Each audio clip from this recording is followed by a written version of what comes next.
Big boss ನಂತರ ಇಬ್ರು ಸೇರಿ ಮಾಡಿರುವಂತಹ 10 ಬೆಸ್ಟ್ ಕೆಲಸಗಳು ಯಾವ್ಯಾವು ಅಂತ. 10 ಬೆಸ್ಟ್ ಕೆಲಸಗಳು.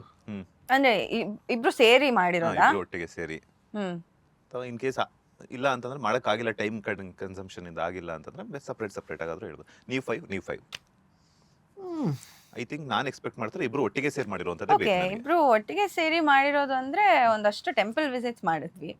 ಒಂದು ಓಕೆ, ಆ್ಯಂಡ್ ನಾನು ಹೋಗುವಂಥ ಒಂದು ಆರ್ಫನೇಜ್ಗೆ ಅವರನ್ನು ಕರ್ಕೊಂಡು ಹೋಗಿದ್ದೆ. ಸೊ ಅಲ್ಲಿ ಒಂದಷ್ಟು ತುಂಬ ದಿನ ಸ್ಪೆಂಡ್ ಮಾಡಿದ್ವಿ, ಅವ್ರ ಫಂಕ್ಷನ್ಸ್ಗೆಲ್ಲ ಹೋಗಿದ್ವಿ.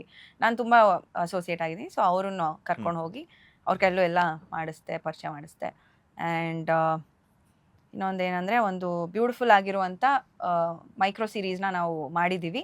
ಇನ್ನೇನು ಕೆಲವು ದಿನಗಳಲ್ಲಿ ಅದು ರಿಲೀಸ್ ಆಗುತ್ತೆ. ಆ್ಯಂಡ್ ಸಣ್ಣ ಪುಟ್ಟದೆಲ್ಲ ಹೇಳ್ಕೊಳಕ್ಕಾಗಲ್ಲ. ಏನೇನೋ ಮಾಡಿದ್ದು ಅವೆಲ್ಲ. ಹಾಂ, ಹೌದು. ಚಿಕ್ಕದಾಗಿ ಯಾರಿಗೋ ಏನೋ ಸಹಾಯ ಶೂಟಿಂಗ್ ಮಾಡಿದ್ದು. ಟೈಮಲ್ಲಿ ನಾನು ಇವ್ರ ಬಗ್ಗೆ ಹೇಳ್ತೀನಿ. ಅಂದ್ರೆ ಇಬ್ರು ಇದ್ವಿ ಆ ಟೈಮಲ್ಲಿ, ಬಟ್ ಮಾಡಿದ್ದು ಇವರು. ನಾನು ಫಸ್ಟ್ ನೋಡ್ತಾ ಇದ್ದೆ, ನಾನು ನೋಡಿರೋದನ್ನ ನೋಡಿ ಇವರು ಅದನ್ನ ಮಾಡಿದ್ರು. Okay. ಶೂಟಿಂಗ್ ಟೈಮಲ್ಲಿ ಒಬ್ರು ಅಜ್ಜಿ ತುಂಬಾ ವಯಸ್ಸಾಗಿತ್ತು, ಪಾಪ UB ಸಿಟಿ ಹತ್ರ ಅವ್ರಿಗೆ ಬಸ್ ಸ್ಟಾಪ್ ಹುಡುಕ್ತಾ ಇರೋ, ಅವ್ರಿಗೆ ಎಲ್ಲಿ ಏನು ಅಂತ ಗೊತ್ತಾಗ್ತಾ ಇರ್ಲಿಲ್ಲ. ಆಮೇಲೆ ಇವರೇ ಆಟೋ ಕರೆಸಿ ಆಟೋದವ್ರಿಗೆ ದುಡ್ಡು ಕೊಟ್ಟು ಅವ್ರನ್ನ ಬಸ್ ಸ್ಟಾಪಿಗೆ ಡ್ರಾಪ್ ಮಾಡಿಸಿದ್ರು. That was very thoughtful. ಈ ತರ ತುಂಬಾ ಇದಾವೆ.